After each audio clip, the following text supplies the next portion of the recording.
qui est important dans notre travail, c'est d'essayer d'endiguer l'épidémie quand une personne confirmée est passée dans un centre de santé. Une personne confirmée qui est passée dans un centre de santé va potentiellement contaminer la pièce dans laquelle il est passé, le lit, les objets, les draps, les rideaux. Donc nous intervenons afin de décontaminer ces endroits-là pour pas qu'un autre patient qui irait dans cette chambre puisse contracter Ebola par la suite.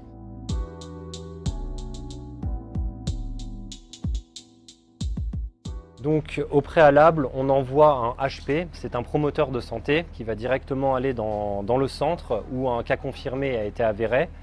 Il va rencontrer le directeur de l'établissement, essayer de retracer le parcours du patient et également faire comprendre en fait au directeur l'importance de décontaminer rapidement en fait, les lieux et comment nous allons le faire pour qu'ils comprennent que nous allons ne pas perturber en fait, son établissement et nous allons également promouvoir la santé aux alentours pour qu'il y ait une bonne acceptance en fait, de la population sur place et faciliter le travail des équipes de décontamination.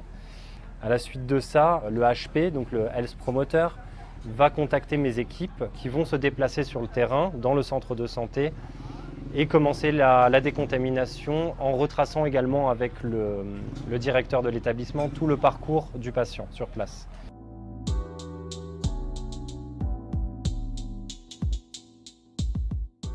Il faut savoir également qu'un patient qui va dans un centre de santé peut parfois passer dans un centre de santé, puis dans un autre, puis dans un troisième. Ce qui fait qu'on peut avoir une multitude de centres de santé à décontaminer. Donc voilà, la décontamination peut être d'un petit volume ou d'un très gros volume. Donc ça peut prendre entre 2 heures et 4 à 5 heures parfois sur une décontamination.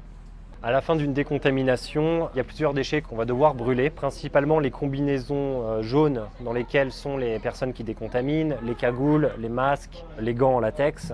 On doit parfois brûler d'autres choses.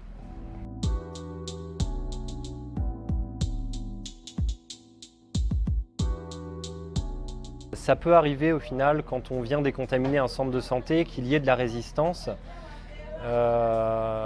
Pour ma part, c'est arrivé qu'une seule fois, simplement car il y a eu un décès pendant que nous décontaminions. La majorité du temps, le travail de la PCI, donc c'est la promotion de santé qui vient en amont de la décontamination, est fait dans les zones dans lesquelles MSF intervient. Ce qui fait que la population sait déjà le rôle d'MSF dans une décontamination et la population a généralement une bonne acceptance sur l'intervention d'MSF dans les centres de santé.